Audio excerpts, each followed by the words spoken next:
Bonjour, bienvenue dans ce nouvel édito de l'Insoumission.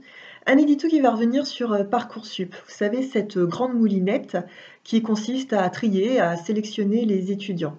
Alors vous savez, à partir du 19 mai et jusqu'en juillet, on rentre dans ce qu'on appelle la phase d'admission. C'est-à-dire que les étudiants vont recevoir, en fonction de leurs souhaits, de leurs propositions, des mails qui leur disent là, vous êtes accepté, là, vous êtes en attente ou là, pas du tout.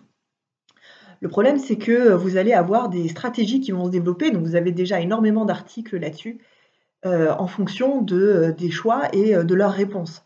Parce que s'ils ne répondent pas dans une date limite, ils peuvent perdre le bénéfice des propositions qui ont été faites jusqu'alors. Bref, c'est à n'y plus rien comprendre et c'est surtout une grande source d'angoisse. Le système de Parcoursup organise un tri social entre les élèves issus des classes aisées et puis les élèves issus des classes populaires. Parce qu'un des principaux critères qui est retenu pour Parcoursup, c'est le secteur géographique.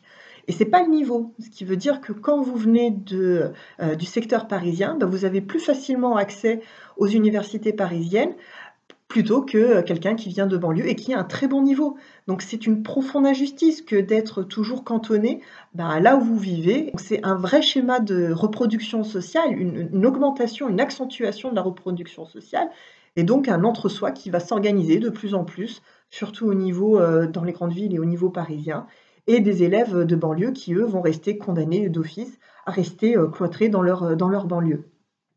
C'est, heu, c'est pas le schéma que doit être l'université. L'université, elle doit être ouverte à toutes et tous, quelle que soit la classe sociale que vous êtes, quel que soit le lieu où vous habitez, quels que soient vos revenus, l'université doit rester ouverte.